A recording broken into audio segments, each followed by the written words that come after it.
A cardiac replacement procedure has a mortality rate of 2.4%. 24 is the gateway to heroic salvation, and the Pakleds are smart. Hello, everybody, and welcome to The Seventh Rule with Cirroc Lofton. Hello, hello. My name is Ryan T. Husk, and today we're doing a review of Star Trek The Next Generation Season 2, Episode 17, Samaritan Snare, written by Robert L. McCullough, directed by Les Landau. This was May 13th, 1989. Where were you? And we have a very special guest today. We are so fortunate to have the writer of the episode, writer-producer, Robert L. McCullough. How are you, Robert? I'm good. How are you? I'm good. Amazing. I have a thing on my screen that says this meeting's been recorded, which is great. And I'm pressing the button, and man, it won't go away. But that's a terrible start. But hit got it, and hopefully that will work. Yeah. I'm hitting it repeatedly, but it's not going away. Isn't that funny? Maybe you can move it. Bizarre. Let's see here. So while we're figuring that out, everybody. Okay, got it. Now I got it. Yeah. All right. We did it, everybody. Okay, cool. So we do want to give a very special thanks at the top of this episode to our good friends Mars DeVore and Robert Kaiser. Robert Kaiser is all the way out in Austria, but he never misses an episode, even though it's like 2 or 3 in the morning. But thank you very much to Mars DeVore and Robert Kaiser for sponsoring this episode. We hope you love it. Let's get into this, right, Cirroc? First things first. Let's do it. Mr. McCullough, you wrote 2 episodes on The Next Generation, or you are credited with writing 2. One was the Icarus Factor. You are credited as the guy that created the Anbo Jitsu battle. And this one, the Samaritan Snare, that we'll get into a little bit more a little later. First and foremost, how did you get involved with Star Trek The Next Generation? Do you remember what that process was? And do you remember exactly what your role was? You produced basically the entire second half of the second season. Yeah, that back in those days, writers were basically, everybody was a freelancer unless you got on a show. And an agent would send you out and you'd get certain assignments. And I did a lot of work at Universal, including Battlestar Galactica. I did a pilot called Orion, the Man from Galaxy 5. And I also worked on the Highlanders and things like that. You know, sci-fi stuff, which I never really considered to be sci-fi. To me, they're all just stories. Doesn't matter where they take place. And so I guess the fact that I was a very fast writer and I was available, I got a meeting with Gene Roddenberry, which was very interesting. He took me in his green and black Rolls Royce up to the St. James Club on Sunset Boulevard, and we had lunch, and he had about 6 martinis. And I was actually afraid to drive home with the guy, but he was a very nice guy, and he and I got along very well. He had a profound belief in everything he was doing. You know, he was an ex-cop, so it was kind of I was picking his brain a lot about his life as a cop because I also wrote a lot of cop shows. So I think he liked the fact that I was kind of playing up to his true biography. Long story short, I met Maurice Hurley, who was, I think, co-executive producer at the time. And Maurice was a very engaging guy, reminded me of the old comic Stan Freberg, had kind of the curly hair and a very wild personality. He and I didn't really jibe very well in terms of our writing approach, but we had great time in the room together. So he was kind of a likable guy. And part of getting the job, Ryan, to answer your question is, everybody can write, let's face it. I've got a keyboard, you've got a keyboard, but the question is, do they want to be in the room with you? Because you're going to be in the room for a long time with everybody. And if you're an insufferable bore or an arrogant putz, you're probably not going to get the job. What they want is, it's very much a fraternity, at least it was in those days. Today, I think it's worse today because of these writers' rooms with a half a dozen people sitting around trying to get along and everybody trying to get credit for something. Makes it a very competitive environment. It wasn't nearly as competitive in those days. It was much more collaborative. So I met everybody. Next thing I know, I got the job offer, and I had been doing a number of shows, kind of working my way up the chain of command in terms of authority and responsibility. And that's how I got the producer title. In fact, they had a very strong line producer. Rich Berman was around at the time. He was kind of a co-producer. He was also tied in with Paramount very closely. So he was kind of the purse strings of the show. Mm-hmm. And he was also very much aligned with Roddenberry, because Roddenberry really would just read outlines and go to the screenings. That was about the extent of his work when I was there. He was much more hands-on in prior years, of course, but by then we were kind of moving into toward the end of his career. So he was kind of letting everybody else do their thing. There were a lot of politics involved. I won't get into that, but that's how I got the job. Series of interviews that all went well. And the fact that I could write quickly, because they were always very, very, very far behind on scripts. One of the reasons being that Gene would take forever to respond to an idea. You would tell him something on a Monday and you might hear back 2 weeks later whether or not that idea was a go for an outline, that sort of a thing. So, Robert, what may I ask if was the first of all, let me just say that you're a good-looking guy with a great voice, so you could be a star actor yourself. All right. Yeah. Well, let me just put that out there. Yeah. Well, I appreciate that, but you know what actors like? You're an actor. You know what that life's like. No, thank you. It's difficult. People listening in right now and not seeing the video, just listening, you're missing out. Anyway, please continue, Cirroc. But I wanted to ask you, when you were being schmoozed by Gene Roddenberry, what was the pitch that he was giving you about the show, or the kind of direction you wanted to go in? His whole vision, the world of Star Trek, all of that. But I never told him that I had been at Paramount years before. My very first job was at Paramount as a gopher on a show you might have heard the name of, Mission Impossible. Whoa. It was the original Mission Impossible with Bruce Geller, and Peter Graves was the star, and guys like that, Martin Landau. Yeah. And we shared office space with Roddenberry's writing team in the same building on Paramount, and I would see the actors, William Shatner, come in to talk, or I don't know, get a drink out of the soda fountain or something, and they're wearing these Star Trek uniforms. They look like somebody's old pajamas to me. So I never really bought into the whole Star Trek thing. I thought it was kind of a goof. The fact that it ever went beyond the first 3 weeks was amazing to me. I had not read the scripts, of course, and it wasn't into the philosophy of it. But just from an appearance and production standpoint, it looks so rudimentary. It reminded me of when I was a child. I was 5 years old. I was on a show called Captain Zoom. And he was a guy who sold Bosco chocolate milk. And he would say, everybody drink your chocolate milk and we're going to go zoom into outer space. That kind of, it just reminded me of that. So I didn't really have a lot of respect for the franchise, frankly.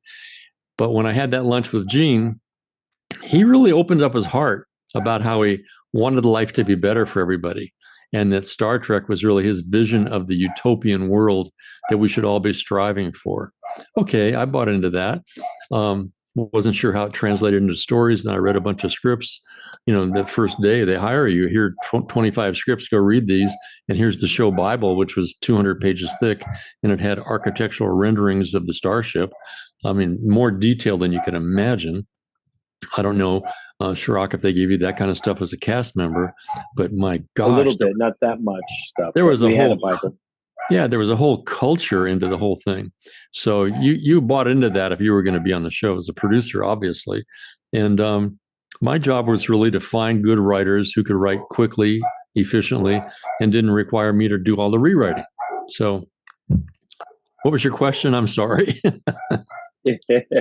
No, that you answered my question, which was about, Gene Roddenberry kind of pitching the idea to you and selling you on the whole culture and the mythology behind Star Trek. Yeah. It was a philosophical lunch in some respects, because he gave me his whole philosophy, which I thought was terrific, that he really believed in what he was doing. No doubt. Yeah. No, Robert, I've got to ask you about the Pakleds here, because I don't know if you are aware of this, but there's a new Star Trek series called Lower Decks. And it is animated, and the showrunners, Mike McMahon, who also is doing Solar Opposites and who did Rick and Morty. But the Pakleds are back on that show, and they are basically the big bad of that series. I don't know if you know anything about this. Here's what they look like now on that series. So they have been revived. They are the bad guys. Now, the question is, where did you come up with the Pakleds, and did you have an idea of what they would look like in your mind, or did you just write, dumb people? And when you saw how they came out, was it close to what you had envisioned? It was very close and better than what I envisioned, because I didn't envision the detailed makeup that the crew provided. I mean, the makeup I thought was pretty terrific. And to hear there's a new series featuring Pakleds, I want to know, where's my check? The whole concept of them came about. I think I wrote that after. I think it was the second episode I wrote, but I had rewritten and been involved in half a dozen or more episodes up to that point, and some of them were very, let's just say, they needed work, in my opinion, in terms of story and character, because if you don't believe what's going on with the real characters, with the people, it doesn't matter what the plot is, frankly. And so I was a little bit inured by then of the fascination with technology that the show promulgated to a great degree. There was so much stuff about technology that I just thought was not very interesting. And I thought, Captain Picard, the whole crew, they're all these freaking geniuses, they're flying around in galaxy, whatever, and they've got the answer for everything. Well, I didn't buy it, I thought everybody's got some flaws. Everybody's got some misgivings. Not everybody passed algebra. What if you had a bunch of people traveling through outer space who didn't pass algebra, right? So I wrote them as very obese, because everybody on the Starship Enterprise was perfectly fit. I mean, look at Riker. These guys are all trim. Nobody has a jelly roll. Everybody looked completely buffed. Which is appealing, certainly, but the world doesn't look like that.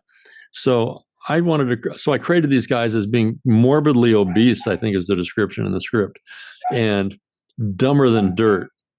How they even launched anything would have been a surprise to anybody. And then I'd also been aware of the fact that in LA at that time, there were a number of carjackings, people claiming to have car trouble. You'd pull over to help them, and they would rob you and steal your car, that kind of a thing. Well, what if that happened in outer space? So really, the Pakleds are a bunch of carjackers, frankly. Perfect. And so I just took a real life problem, threw it into outer space, and made these guys appear to be slothful, dumb, if you were inarticulate as can be, but beneath it all, extraordinarily clever, and that's how that came about. Wow! And the word Pakled, they're the kind who they're being led by the pack. We're all pack followers. We're pack animals. Kind of a thing. I was wondering how you came up with that. It's just. Well, listen. The idea came to me on a Monday. I had the script by Wednesday. It just wrote itself. It was very quick to write. And I also had my irreverence came through. The characters' names are actually the names of high school friends of mine backwards. That was kind of my inside joke. So I told my friends, after the show went on the air, I said, "Hey, did you see yourself on TV?" Like Reganog was the guy's name, was Doniger, spelled backwards. His father happened to have been a prominent director back in the 50s and 60s. And then Grebneglog was really the name Goldenberg backwards. Oh, Goldenberg. It wasn't that imaginative. It wasn't that creative. I'll put it that way. It was just me being kind of a smart ass, frankly. It worked. And kind of my inside joke. Nobody ever asked about it. Nobody knew any of it. This may be the first time I've ever revealed that. My concern was that everybody on the Starship Enterprise was very technically oriented, but nobody seemed to have a liberal arts appreciation of anything, right? So I wanted to reveal a little bit of that for Picard. And I knew that the actor, if you will, had that background himself and would appreciate that. So I wrote that for him to just to reveal, kind of peel the onion a little bit about what really motivated him in kind of an intellectual way, not a technical way, because as I said in that scene, anybody can fly this thing. You just have to take the training, right? But do you understand why you're flying it? Do you understand why we're exploring the universe, why we're trying to expand ourselves? And that knowledge is really power, not technology. And the ability to acquire new knowledge is more meaningful than what we have in our hands today. So that was kind of my personal philosophical bent with that particular scene. And obviously, when you're writing these shows, you have to keep everybody alive. Everybody's got to have a scene that means something. And frankly, Picard didn't have a lot of stuff to do in that episode. So I had to give him something, and I wanted it to be something that kind of played to his strength as a person. When I say the actor, his person is very intellectual. If you had a meeting with him in person, this is a very articulate, well-read guy. And he never got to explore that in the character, at least until I had gotten involved in the show. So. Mm-hmm. Yeah, I wanted to also ask you about the medical kind of terminology that was being used, because I was thinking to myself, this is a real mumbo jumbo medical, episode. Pathogenic implants, myocardial enzyme balances, and those kinds of things. And when you're writing that stuff, are you just kind of plugging in words, or do you have the kind of like background? I used to be a neurosurgeon. No. On top of all of that, we totally leaned in though for a second there. No, you make it up. That's fun. Because I had also worked on a couple of medical shows, and we always had, tech advisors, and they always had this, glossary of terminology, do it this way, it's the only way, that kind of a thing. And I kind of wanted to spoof that a little bit.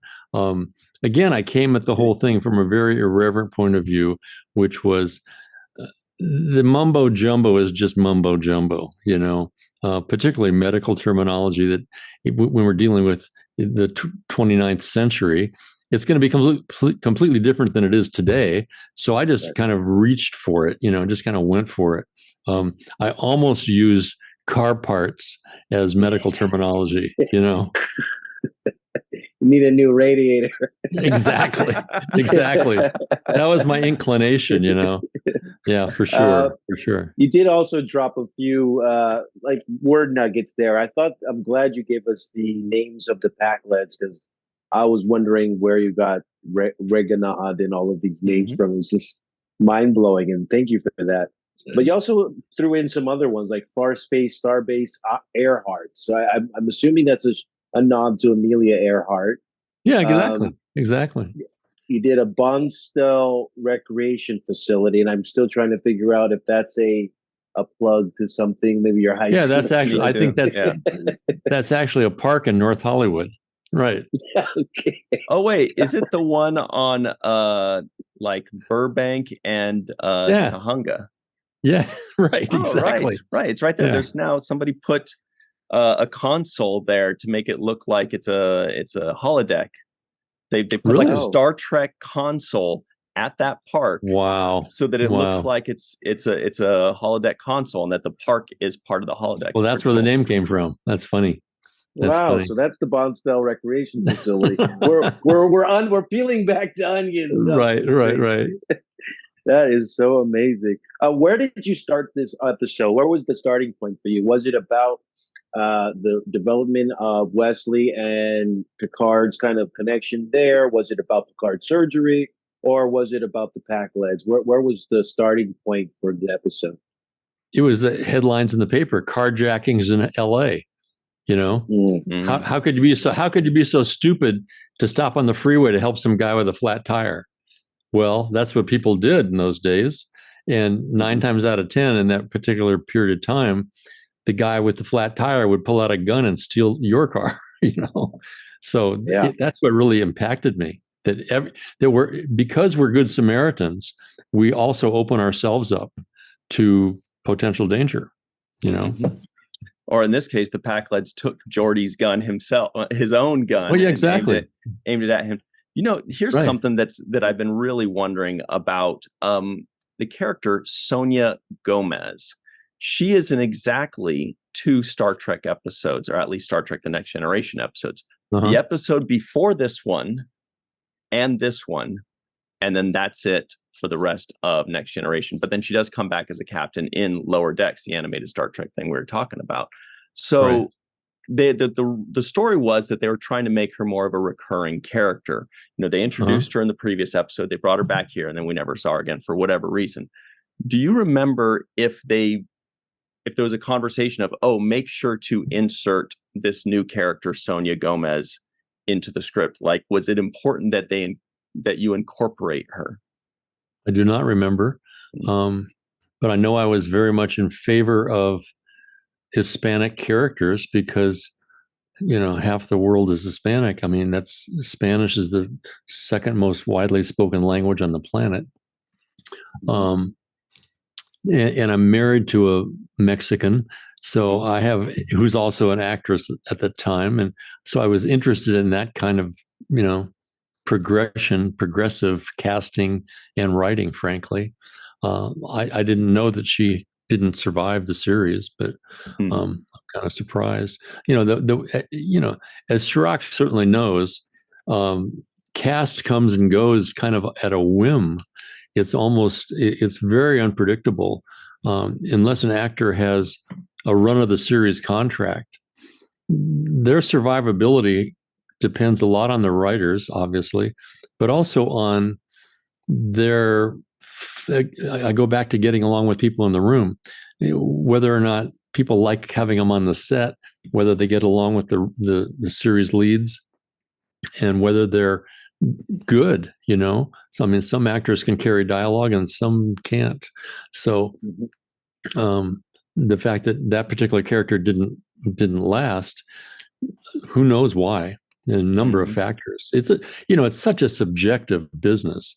I mean, I've seen really good actors, I mean, Academy Award-winning actors, not make it in television just because they can't show up that early, you know, because the hours are killers and they don't want to deal with it, or they bring an attitude based upon their past career to the current role. And that can be very detrimental and disruptive to the rest of the cast and the producers. So, again, it's all very subjective. A bunch of reasons. Yeah. But you actually, you know, are one of the few people that wrote episodes for Diana Muldaur, who's, you know, only on the 2nd season, if I'm not mistaken. Right. Another cast member that we see kind of have their run at the end of this particular season. And I thought you did a good job writing for her as well, because I did like the kind of trick you pulled on us at the end, where she is the specialist that is being brought in to help with the Picard, you know, surgery. Right. Kind of bringing her back around. She's like, I could do the surgery here. He opts against that, and it turns out they need her anyways, and they end up bringing her. Sure. So I thought that was clever as well, as far as writing, because I was not expecting that. There were a lot of really good actors on the show when I was there. I mean, Jonathan Frakes was just the nicest guy. I'm sure you've heard that 1,000 times, but just a decent guy, happy to have the job at the time, and worked hard. You know, he really cared, and he didn't. As a co-lead, he didn't act. He acted like a supporting actor, like he was just happy to be there. And oh my God, there's free lunch. You know, he was that kind of a guy. You know, whereas some of the other cast members, maybe not so much. You know, maybe less. Well, you'll be happy to know that Jonathan Frakes continues to work in Star Trek to this day. He had appearances as Riker in different series, including newer ones, and he is directing. He has a hand in directing all of the new Star Trek series. He is constantly working still, and everybody loves him. That's cool. Well, he also, after Next Generation, he went out and had a directing career for quite some time, and he's done a lot of different things. Talented, hardworking guy, for sure. He deserves all the success he's getting, for sure. Great to hear. Yeah. That whole cast is really good. And actually, sometimes there's moments there where I see Will Wheaton and I'm like, wow, I see what's so great about him. And there's moments of just where he gives you great facial expressions. He seems really honest and genuine in his emotional kind of sincerity. Yeah, and he was very young. I mean, he was just a kid when he was doing that, and I don't think he's not very active in the business any longer. I know he did a series. I think he did a whole bunch of podcasts or something talking about his career, which wasn't all fun and games at his age, you know. And I also want to compliment you, Robert, because a lot of the Picard backstory has had him, and I've mentioned this before, but it has had a lot of a kind of an elite upbringing type of perspective. And what you did in this particular episode is give an example of a story of his kind of hot-headedness, immaturity, a young Picard, getting into the fights with Nausicaans in a bar. And I thought that softens him up and makes him more relatable as opposed to I mean, everybody infallible. Exactly. If your protagonist does not have flaws, you just have a cardboard cutout, because everybody has flaws. I mean, let's just look at, I don't know, in Braveheart, Mel Gibson's character. His flaw was he didn't know when to back off, and he wasn't smart. He was brave, right? Huge flaw, wound up killing him. So every protagonist needs to have a little bit of something off, if you look at, Top Gun, Maverick, a seriously flawed character. He had to overcome his flaws to succeed. And I think that's key. That's something, and I just want to mention this while I have some audience.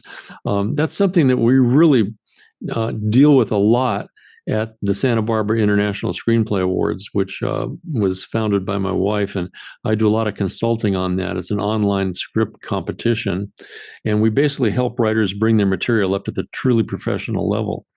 And one of the problems we see writers dealing with is the perfect hero, and perfect heroes, frankly, are boring.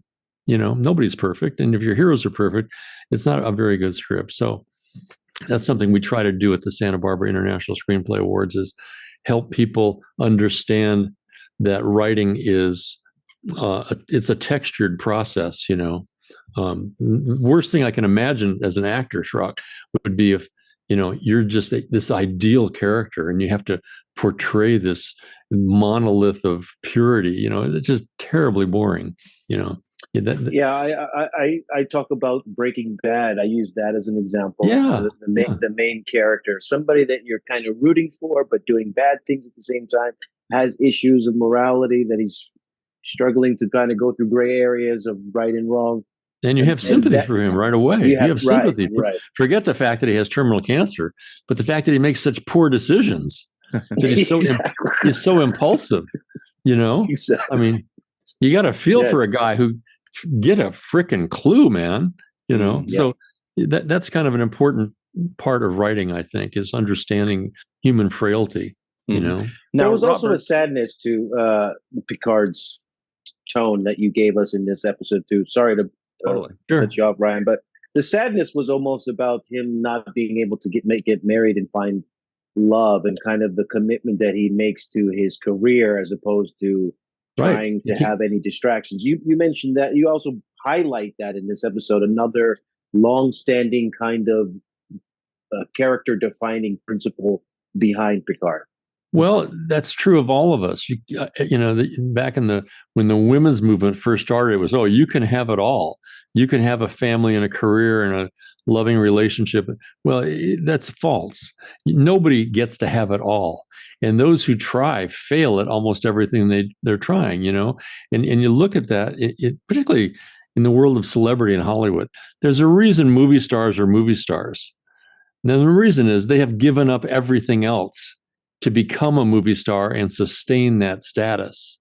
You don't see happy fathers with 3 children, and he's a Boy Scout leader, and he's a mega movie star, right? I mean, how many marriages has Tom Cruise had? How many marriages has Leo had? None, because he can't sustain a relationship because he's a movie star. So, and I think it's true of almost anybody in life. If you want to be a neurosurgeon, you're going to have to give something up. You're going to have to give up poker night with the boys, because you can't stay up past 9 o'clock at night, because you have to be on your game at 6:30 a.m. every single day. No deal. Exactly. So Picard, to become the captain of the Enterprise, there's no way he could have had a family and all these other, a puppy at home and things like that, because he's too busy doing what he does. Which is really one of the characteristics of a hero. Somebody who's willing to, there's some self-sacrifice to achieve great things. Yeah, it's the Superman, it's the Batman. They're not in a family household with kids running around. Right. They have to kind of give up that in order to be Superman or Batman and those kinds of Here's an example, somebody that we all respect and revere. Man gave up a real personal life and ultimately his own life. Martin Luther King achieved things beyond human expectation. And look what he gave up, everything to do that, right? So it's true of all, again, heroic characters. They're not easy to write, because you have to do this to them and still get us to believe in their mission, And so I think that's what helped Picard succeed for so long as a character, Absolutely. Well, Robert, I know you've got to go. We've got less than a minute with you, but on your way out, I do want to make sure that we point out what you were talking about, the Santa Barbara. It is Santa Barbara ScreenplayAwards.com. Right. Santa Barbara ScreenplayAwards.com. Everybody go check that out. It looks amazing. It said something like paradise for screenwriters or something like that, which everybody could use a little paradise. I do also want to point out very quickly, so you created the Pakleds. They live on. Sure. That legacy lives on. The other thing was the Nausicaan story with Picard. That lives on. They revisited that in a later episode called Tapestry, which is one of my favorite episodes ever. I even have the Captain Picard from that episode. But that story, that little story snippet you created lives on in a very famous episode, is the crux of the entire episode. But Robert, thank you so much for joining us and for taking the time today. We really appreciate it. We could listen to you talk way longer, but I know you got to go. So thank you very much for joining us. Hey, guys, a lot of fun, a pleasure. May the force be with you. Wait. There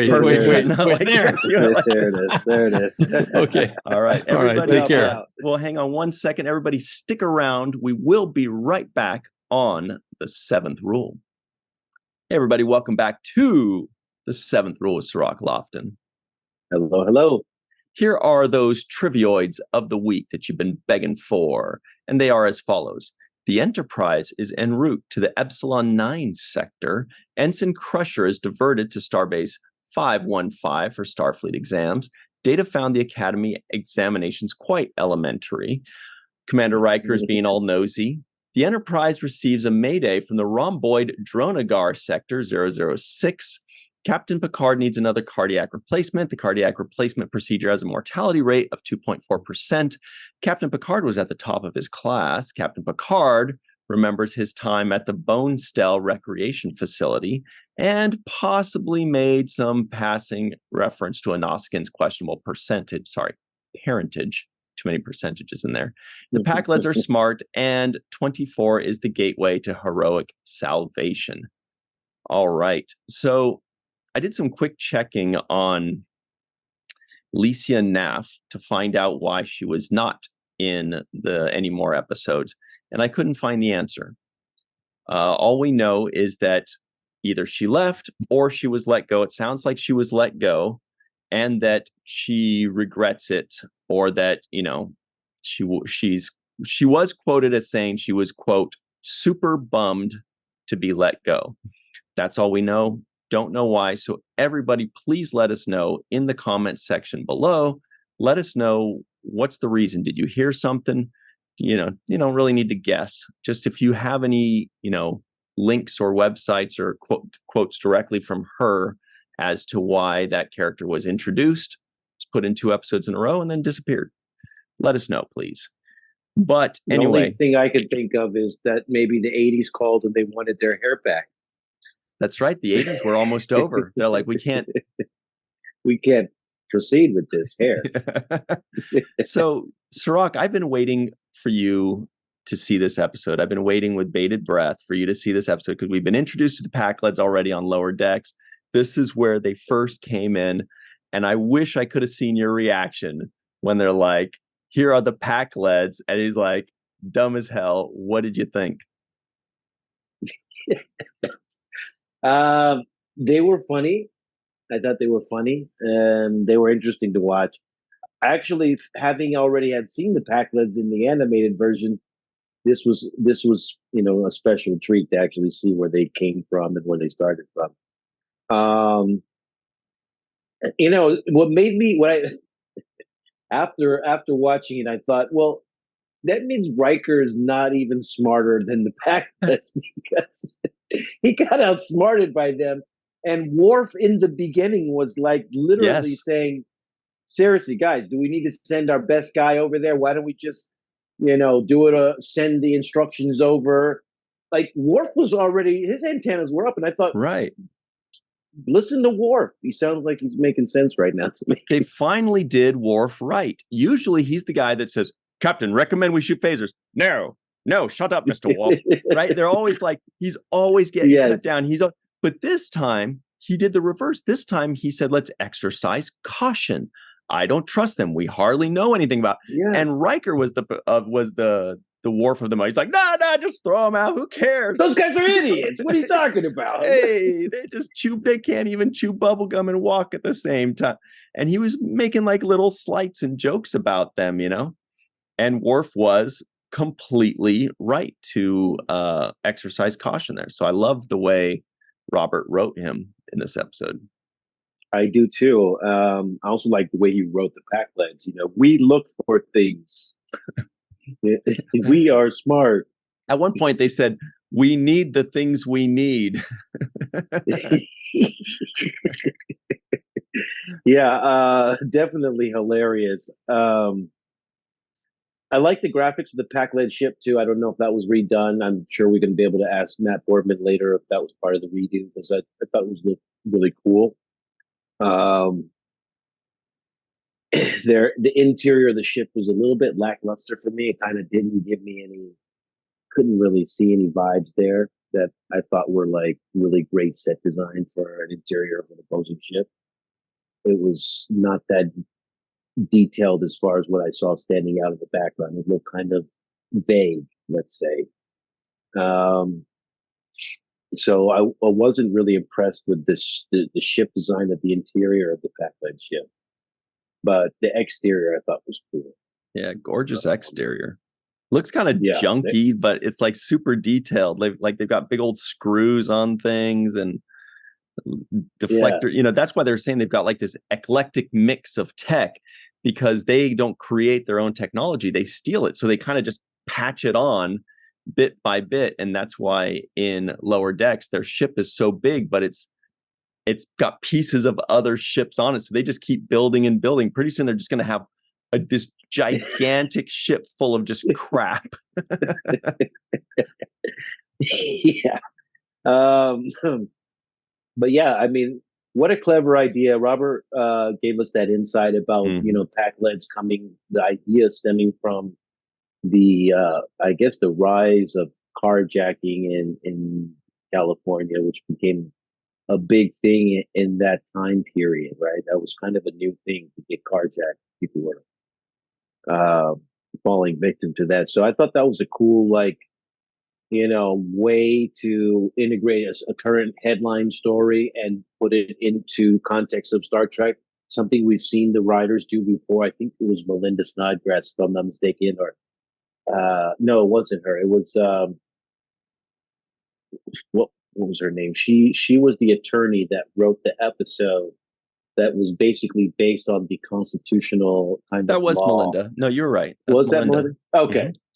So yeah, just taking your own, life experiences and in this case, headlines that were going on in the current events and transforming it into a sci-fi script. That's part of the, clever creation that I really love about what the writers are able to do. The only thing I would say is I missed a few things. I kind of missed O'Brien in this episode. I wanted to see O'Brien Yeah. as the transporter chief, right?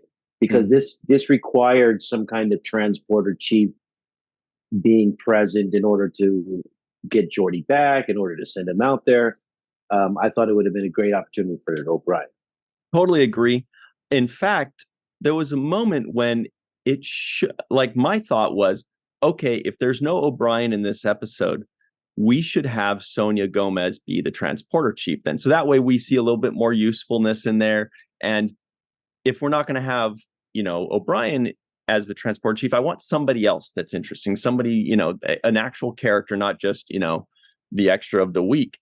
And all they showed, if I'm not mistaken, is the back of the transporter person. And it actually looked like it may have been Sonia Gomez. Like it had somebody with that hair and with the gold uniform.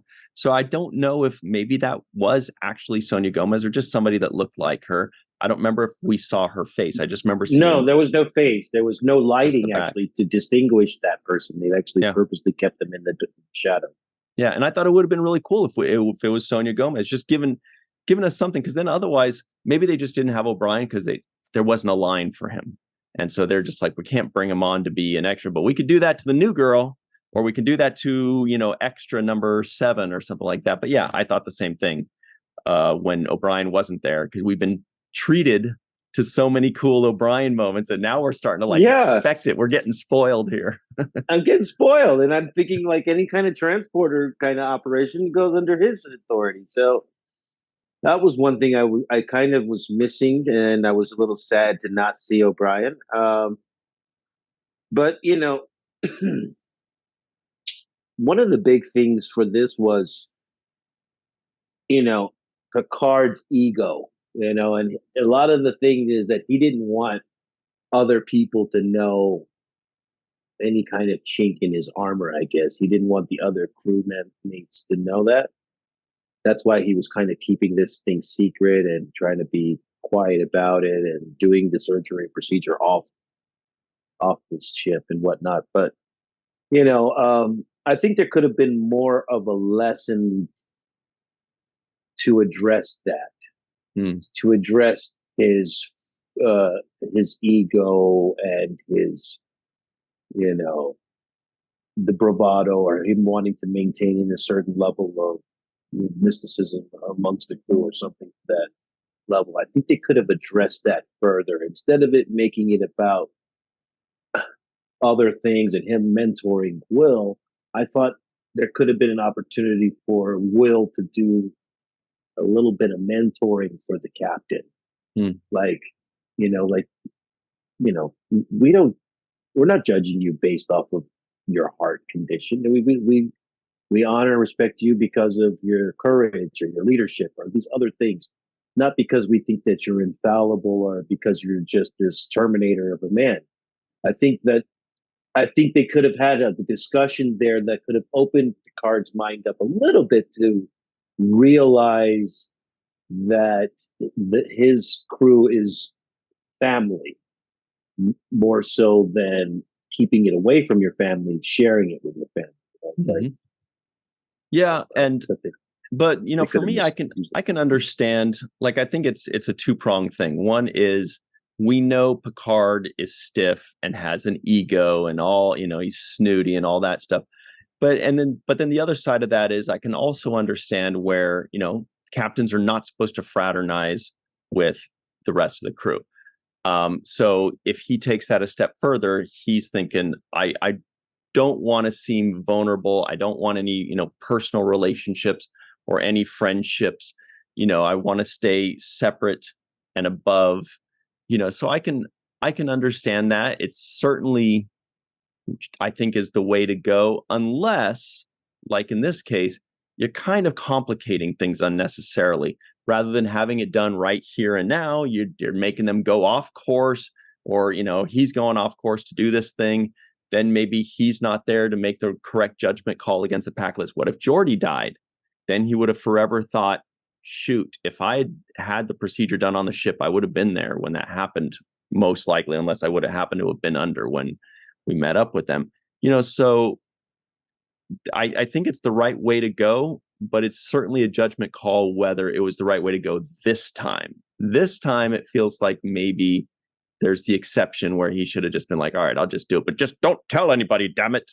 Keep it between us, And right. It could have been one of those situations, or even having the secret slowly spreading, right? So, like, let's say Pulaski agrees to do the surgery, but in private, and he says, but don't tell anybody, and you're just me and you at the 1200 hours or some shit, and then maybe there's a distress call and somebody walks in on the surgery and says, doctor, the Pakleds are, and they see that it's the surgery, and then that spreads out, and there's a kind of a telephone game of everybody finding out what happened. That could have been another way, but needless to say, they took advantage of kind of some of the things. They put the guy who hates kids in a room with the guy with the kid, right?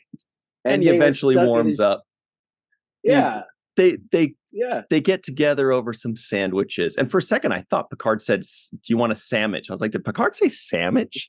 Are you four? No, he wouldn't do that. He wouldn't do that. But I thought it was funny that he offered him coffee. And I'm like, there's no kids out there that like coffee that I know. Would you like a coffee? Like, coffee? No, I'm a kid. I don't like coffee. So that was funny to me. And then Dr. Pulaski was like, more like a turn your head and coffee. Hey, am I right? No. No. And I also thought it was weird when at the end when Wesley says, Captain, I want to say I had a good time. And Picard looks at him and he's like, so did I. But he doesn't. There was no smile in it.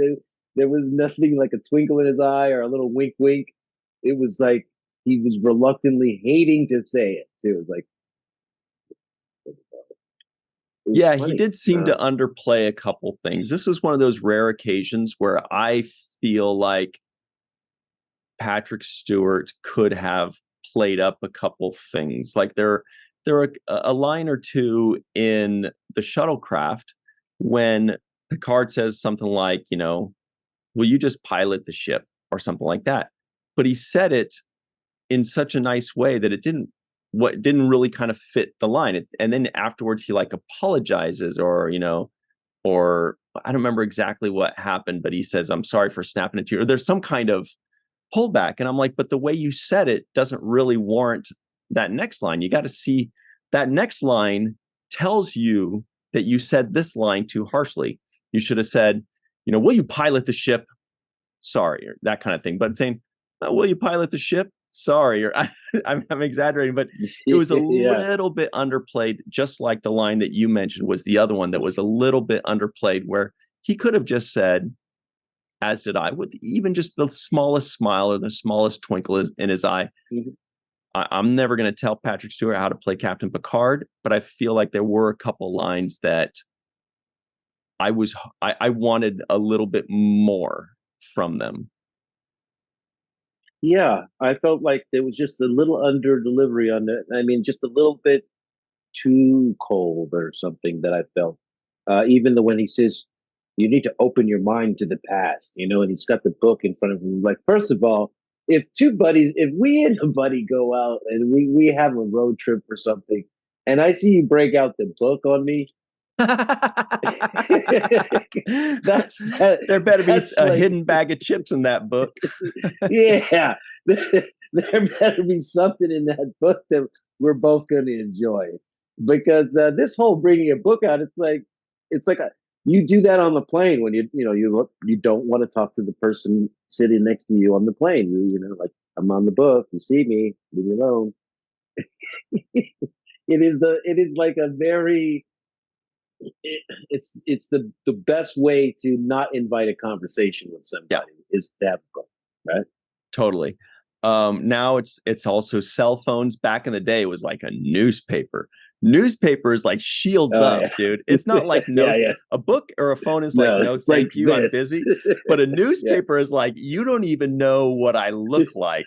I have the Great Wall of China surrounding me, and that was the best. Newspapers must have been just, you take that with you. You bring that sports section with you, and you are all set for the day. You can just hide in that thing. You could be asleep back there, and nobody knows. Yeah. I want to say also that I thought it was really cool when they had first off, the set design that I did like was the operating room that they had Picard in. I thought that was a nice little set design. It looked a little old school, almost like from the original series in some ways, with the way the laser things were kind of being guided. I thought this doesn't look that much more high tech than the original series. Sure. And did you notice that they were all wearing those red outfits, just like Deep Space Nine does later? I love that consistency. That I did like as well. But there was also, we mentioned ethnicities of Sonia Gomez, representing the Latinas out there, and only in this 2-episode cameo, but certainly somebody whose presence was felt and noticed.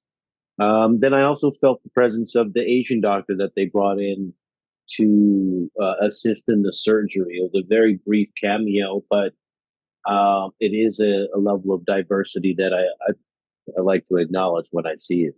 Yeah, the actor's name is Tsi Ma, playing the biomolecular physiologist. Yes. I'd like to see him. It makes the diversity authentic to me. And then also, like I said to Robert, I was really pleasantly surprised that Dr. Pulaski was the specialist that doctor was thinking about recommending for the situation. So it all came in full circle, and I enjoyed those kinds of beats.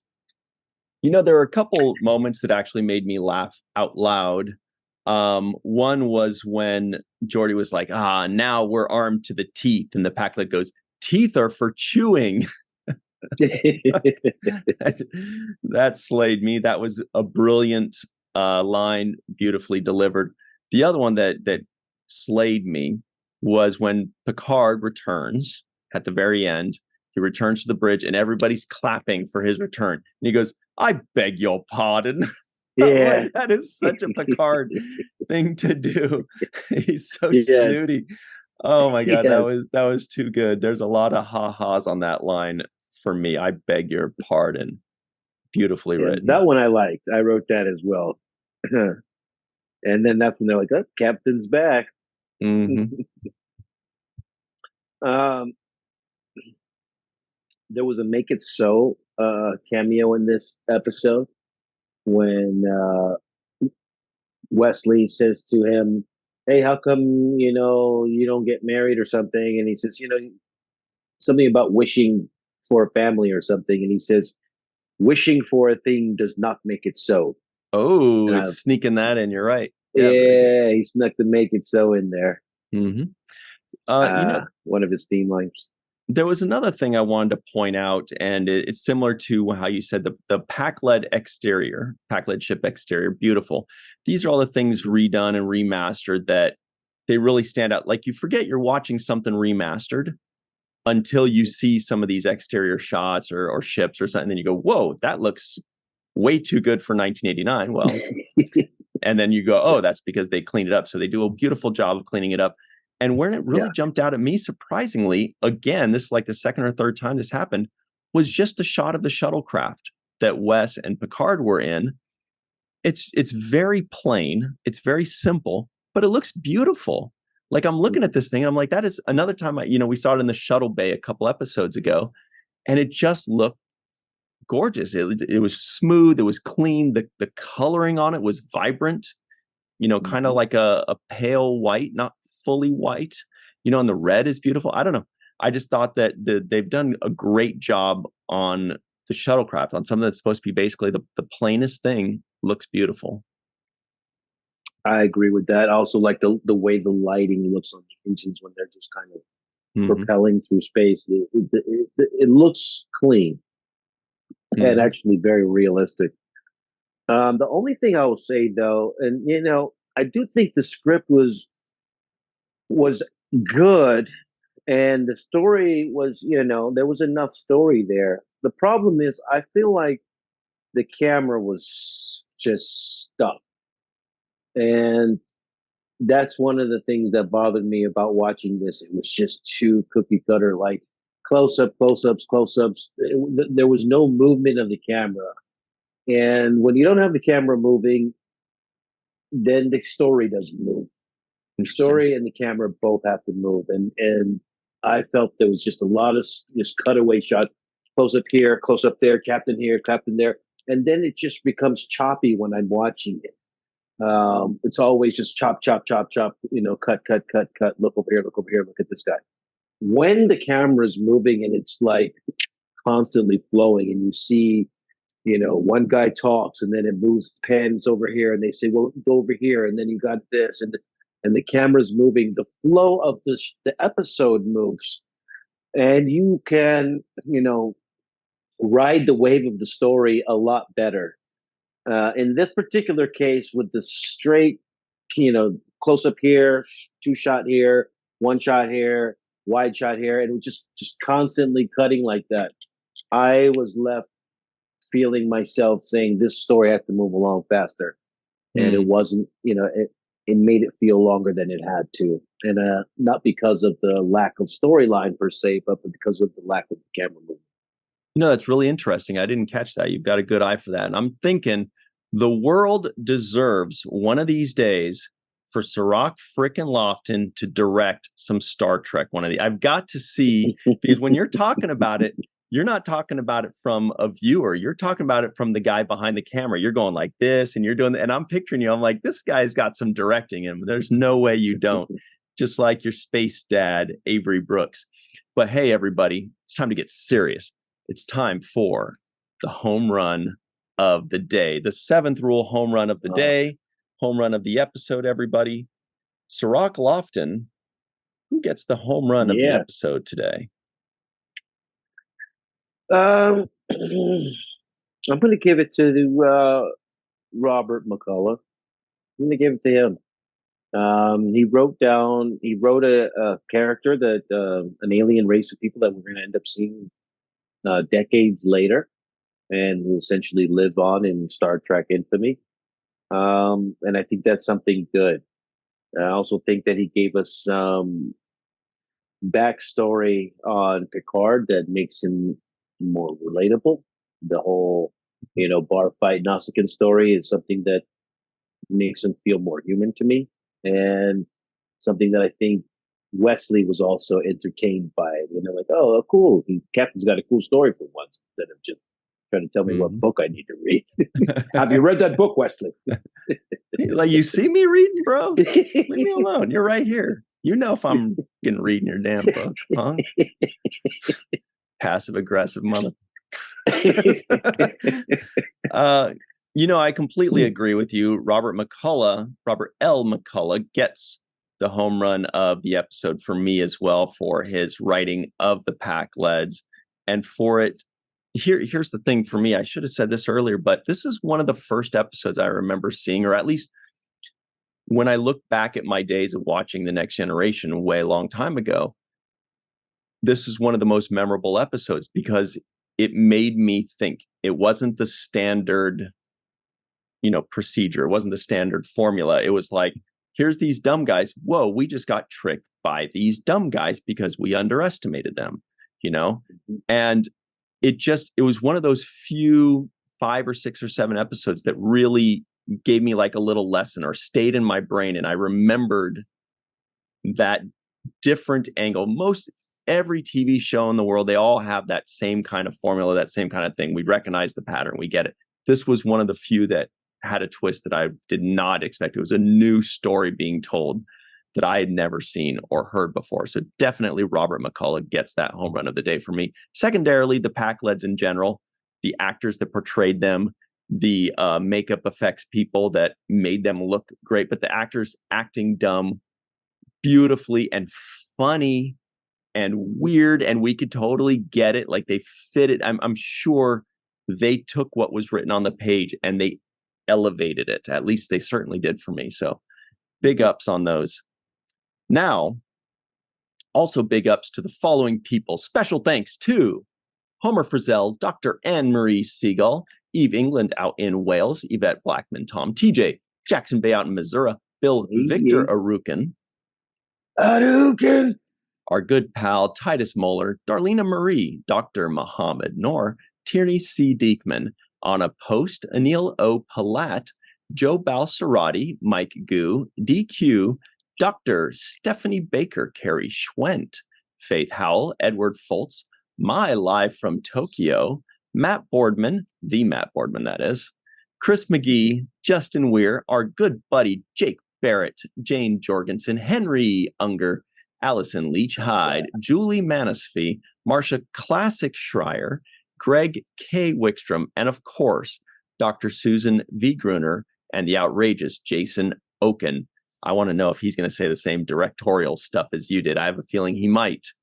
Everybody stick around for that free-for-all, and you will find out shortly on The Seventh Rule.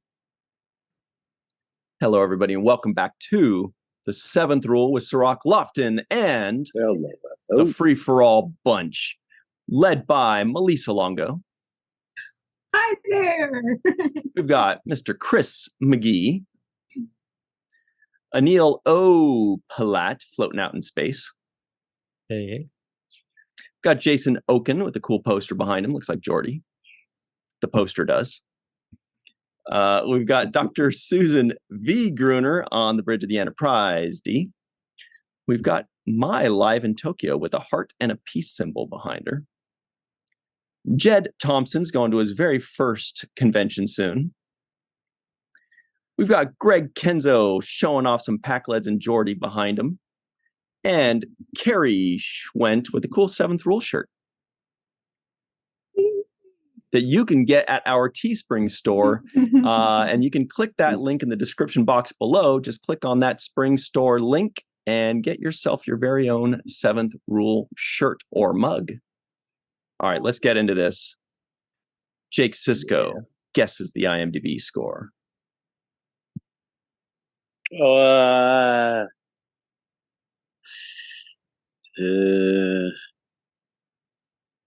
I'm going to give it I'm going to just go 7 straight. 7.0. I was going to say 6.9, but I'm giving it a little boost for Pakled boost. All right. What about anybody else that doesn't know already? Do you have any guesses? 6.2. 7.4. 5 for really? Greg. Jason, did you also say 6.2? 0.5? I did. I said 6.2. Yeah, both of you did. Mm. Eve made her guess. She mailed it in today. Her IMDb prediction is a 6. You guys are that's heartless. cold. I know. That's cold, Jay. That's Kevin Eubanks. Shout out to him. The correct answer is 6.5, which I'm kind of surprised by this. I really actually enjoyed this episode quite a bit. Maybe it's just because I thought the Pakleds were such a fun alien race and such a good character, but I'm wrong, apparently, according to the bunch. So, Malissa Longo, start us off, get us on the right track. What did you think of this episode? Well, for me, it was a mixed bag. Because it felt like the A story and the B story could have been episodes on their own. They kind of felt like they were forced together and they didn't really fit, in my opinion. There were good things about both stories, but I would have preferred it if they focused on one or the other and then made another episode about Picard getting his heart transplant and going there, or rescuing Geordi from the Pakleds.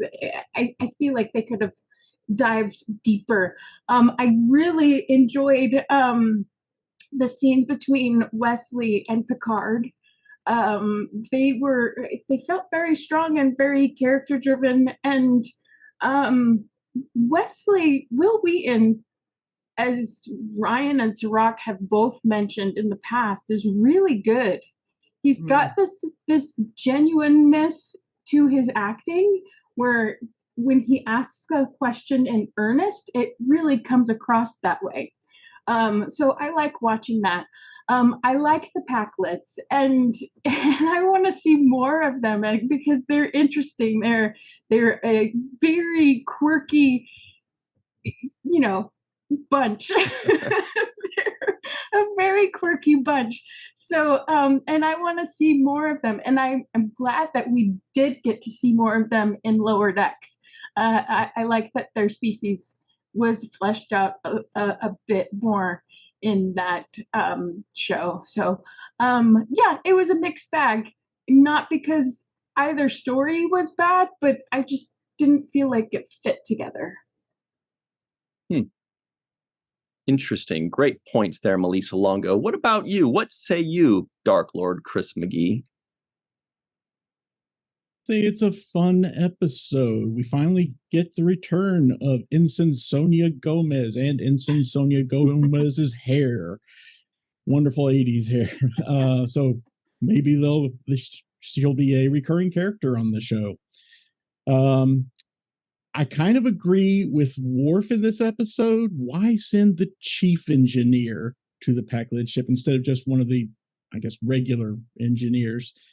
I get the feeling that after Geordi was taken hostage or abducted, whatever, that Worf had a really hard time fighting back the instinct to say, I told you so. This, of course, the first mention of Nausicaans. If I recall correctly, they were so named after the lead character in a 1984 anime called Nausicaa of the Valley of the Wind. Of course, Mike can correct me on my pronunciation here, which was in turn based on a 1982 manga. Because the writer was, or one of his family members was a fan of anime. And of course, at that time, anime and manga were very niche in the US. It was difficult to obtain. I was thankfully one of the few that had some knowledge of it. So relatively few people in America at that time had heard of it. That is until 2005, when Disney released an English dub for the film. And one of the actors they hired to voice a character was none other than Patrick Stewart. And of course, I love the fact that Picard's Nausicaan story becomes the basis for what I think is just one of the best episodes in the future of Next Generation. As far as a non-appearance mention, I think one may qualify. During Picard's story, he mentions his friends or mates that he was with on Far Space Starbase Earhart. Boy, that's a mouthful. So maybe Cortan and Marta count as NAMs for this episode. I'll let other people be the judge of that. I think if Picard said, did he actually say his friends? He said with a couple friends? Not by name. He just mentioned the friends and mates. I think that counts. What do you guys think? It's the same people. We got to ask Homer. Yeah, Homer. He's going to ruin our fun again. Well, there's also the three of Nausicaans. True. Yeah. They were in that episode. They had names, kind of. As far as my memorable quote of the episode, of course, I'm going to leave off all the obvious Pakled quotes, it is broken and so forth. There were two that stood out to me, so it's hard to pick one, but I'll go with a more interesting one, I guess, which is, wishing for a thing does not make it so. Back to you, Ryan. Excellent. Thank you very much, Chris McGee. Anil O. Palat is hanging out with us, and we are happy for that. What do you think of this episode? Yeah, I like all the stuff they set up. I think it's funny that nobody listens to Worf. And like they do a reaction shot on Worf when when the Pakleds kidnap Geordi. They just show him just looking all pissed off, and I'm like, man, like, it takes all the way to Deep Space Nine for the poor guy to be respected. It kind of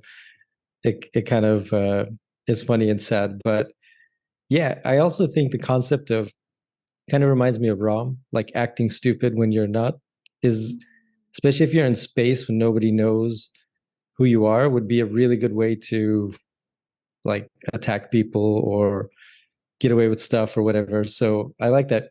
I like the concept, and I like that Lower Decks kind of took that further, just acting dumb, but you're not really that dumb, but still kind of dumb. So yeah, it was a good episode, except I feel bad for Worf.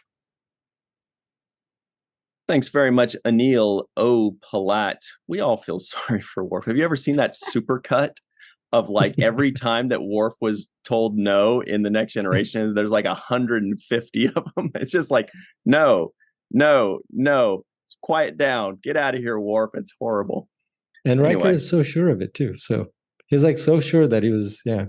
Mm-hmm. I'll just send him over there with no protection, nothing, just all by himself. Riker's like, did somebody say no protection? Jason Oken is also here. What's up, Jason? What do you think of this episode? Well, I'm not going to be behind. I'm not going to be behind the bush. I honestly think it's pretty bad. And there's again, even in episodes that may not be the best, there are always moments, and there are plenty of them here. And I think so. If you think of the Picard Wesley stories, the B story, there's plenty there to mine. But I think obviously by the name of the episode and the main plot, things actually don't work out. They do look better on the page than do on the stage. And frankly, the Pakleds belong in Lower Decks. They don't necessarily belong on the screen. And you have to do them right. Are we dealing with a race that kind of appears stupid but is really sinister and smart? And you see some of that, but it's not even throughout. Especially with, frankly, I think Christopher Collins did a more or less a decent job at doing this. Leslie Morris, who was the chief engineer, I think it varies from being sort of this kind of sinister to being, a little silly.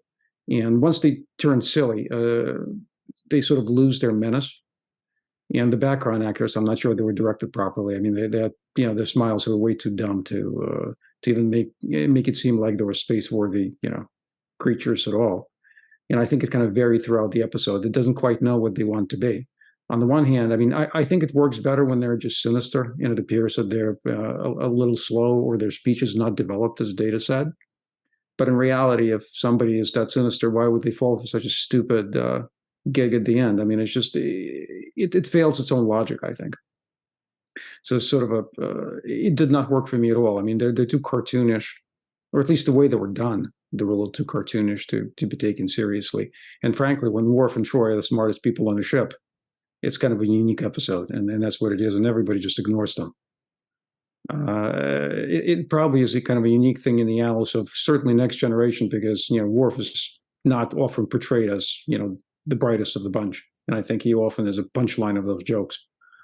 I mean, it's nice to see that he obviously says the right thing, but the fact that everybody ignores him doesn't do anybody any favors.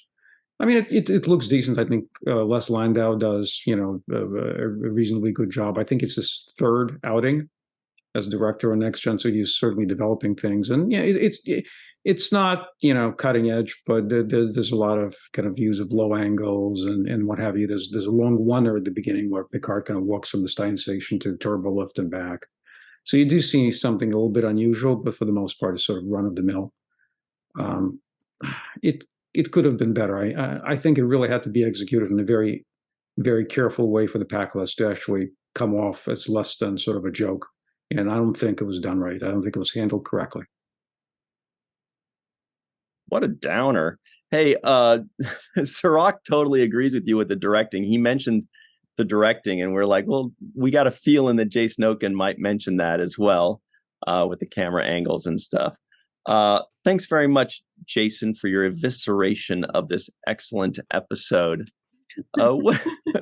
Dr. Susan B. Gruner is also here. She loved it. What do you think, Sue? Well, some of my lines have been stolen already. The first thing I wrote was how much I love Dr. Pulaski. She and Diana Muldaur and Will Wheaton were just so fabulous. There's 2 episodes in this episode, and I agree with Jason that one could have been handled a little differently, but I still didn't hate it. And I also made a comment about why didn't they listen to Worf and Troy? I thought that was bizarre.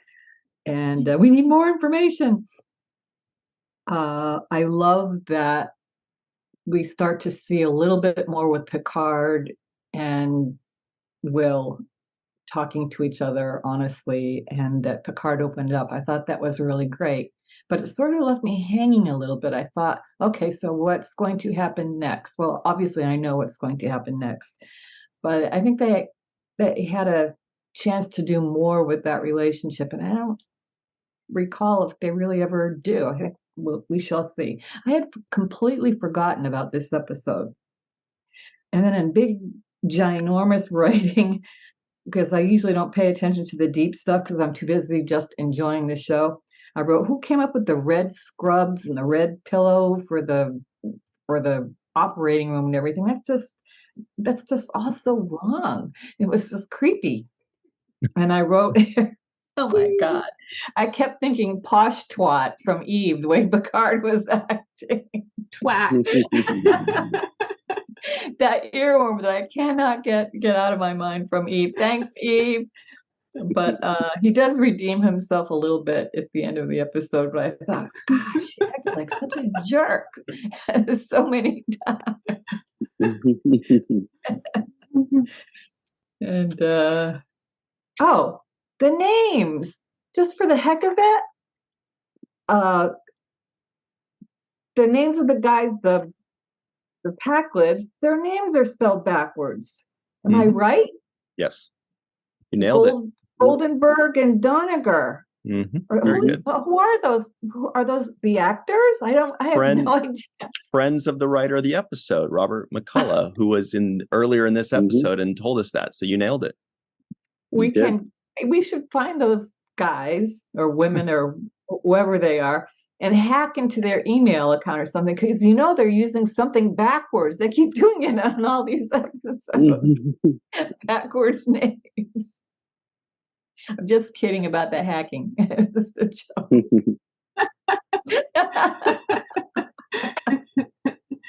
joke.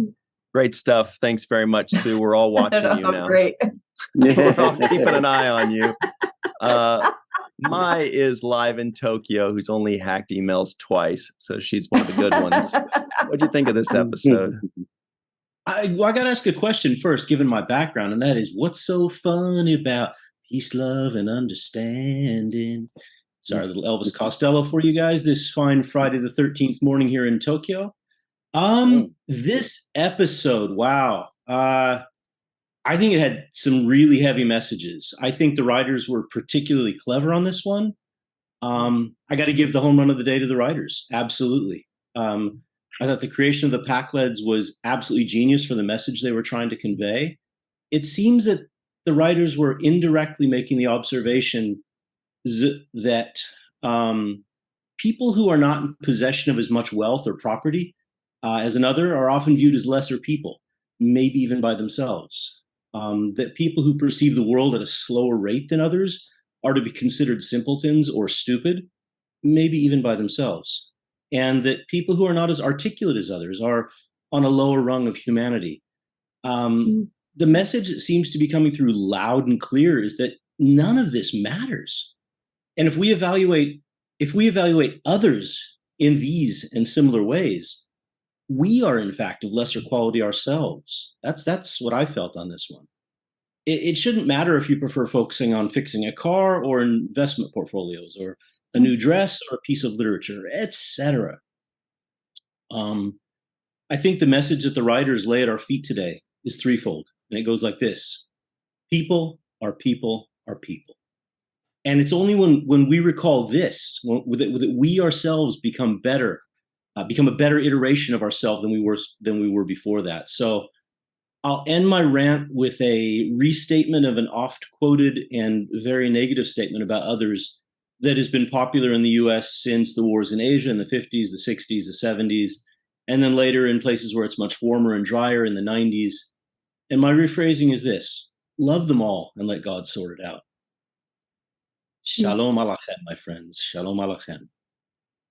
Thank you very much, Mai, live in Tokyo, early morning there.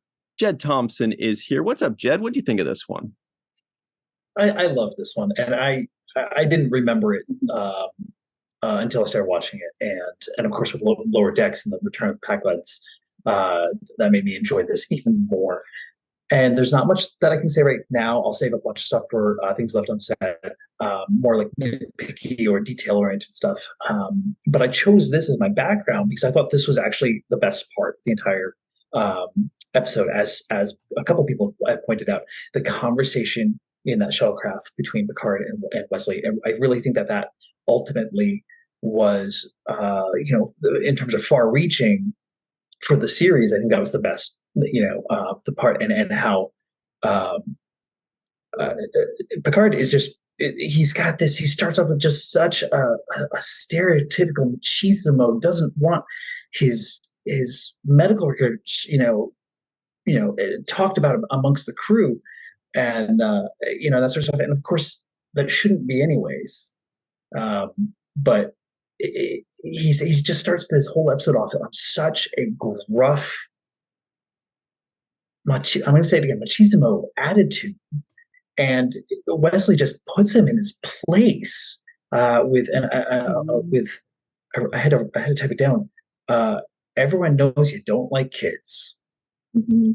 And man, you just saw that pin pop that balloon. It took a little while. It took a couple of scenes there, but I had to choose this as my background. So it's the best part. We're losing you. Or I'm losing you. Yeah, I thought it was me. I think he's back now, right, Jed? I can hear you guys. It's broken. Okay. Like the last 5 seconds of what you said we can hear. Yeah, it got a little rough. If you want to repeat that. I was on a soapbox, Ryan, and it was grand. I solved world problems, and I'm so sorry. You'll have to stay tuned for things left unsaid. Those kind of things can only be said once. You're right. Okay. Thanks very much, Jed. Gregory Kenzo is here out in Hawaii somewhere. What's up, man? What do you think of this episode? What's up? I agree with Melissa and a lot of what Jason said too. But then I really like what Mai said, about, the letting people be who they are and kind of accepting them as they are. I have to say about this, I think it's another example of like what could go wrong with why the Prime Directive is in place.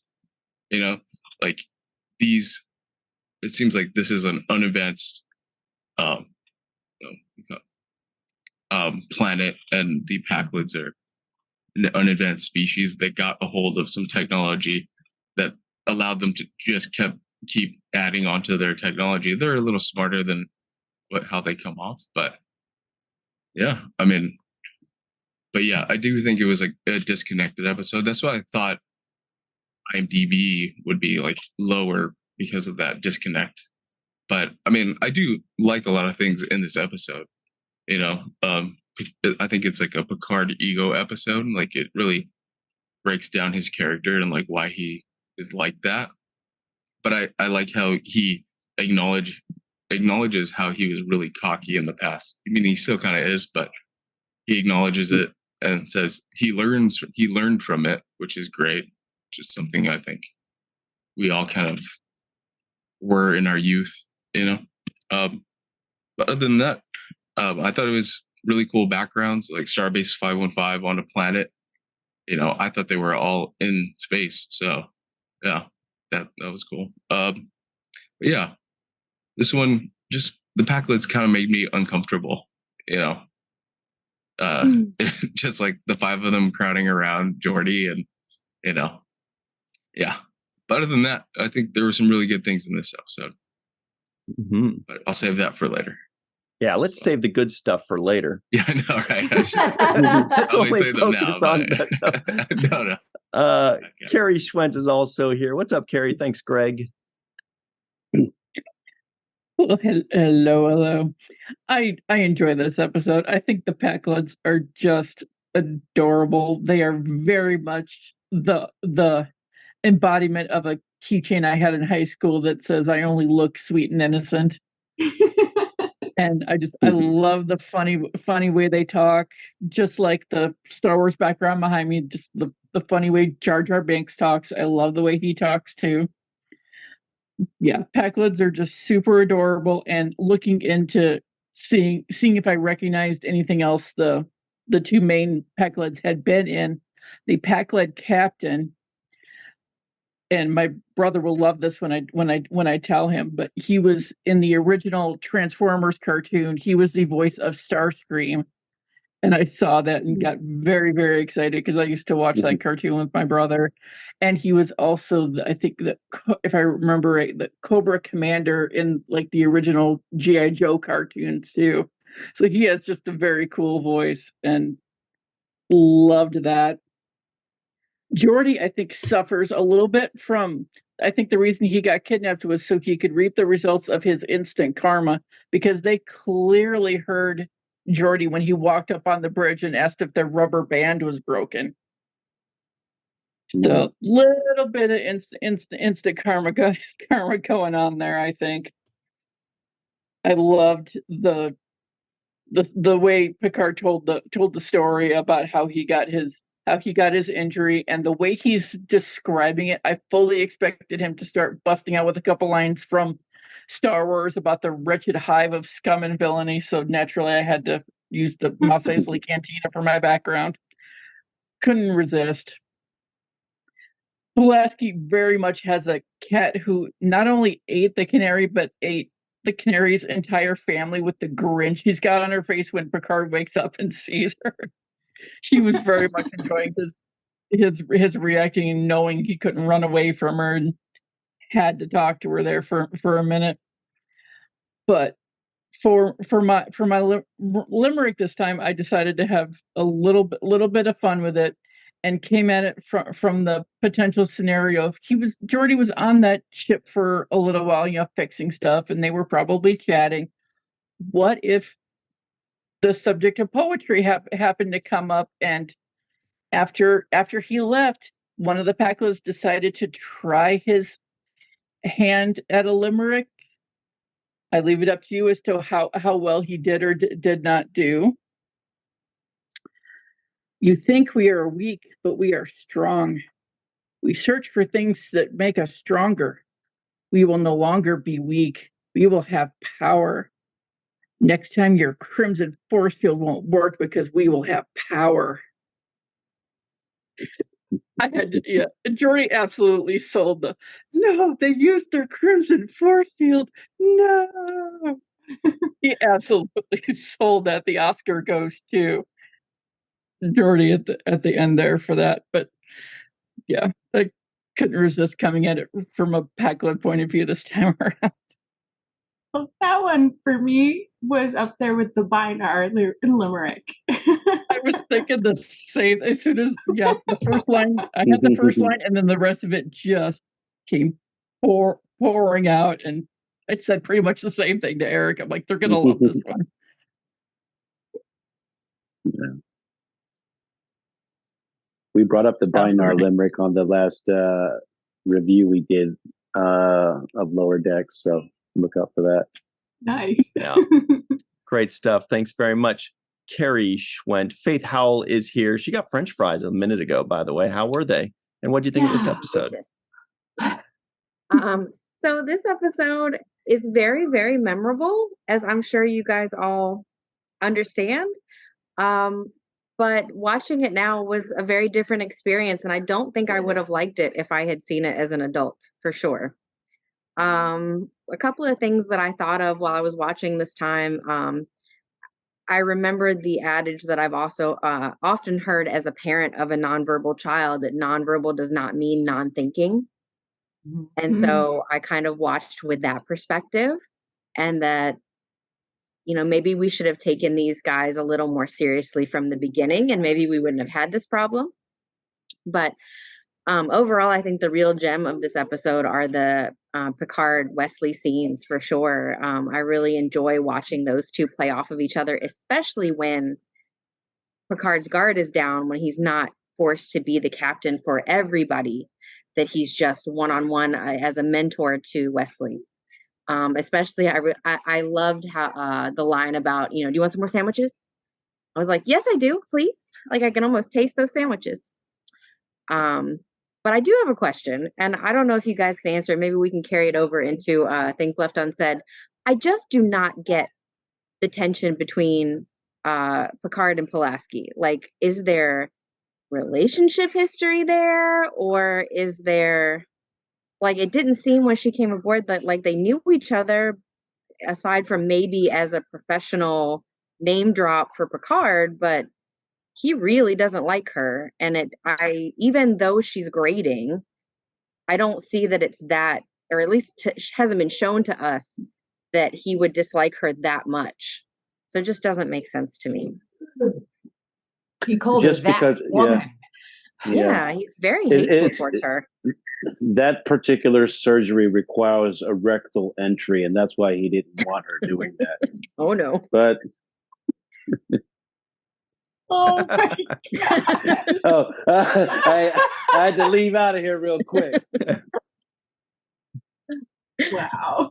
Well, maybe we will talk about the rest of that and Cirroc's take on the next segment. Because I really felt like there was something private going on there with the surgery. That's why he was, you know, anxious about it in the beginning.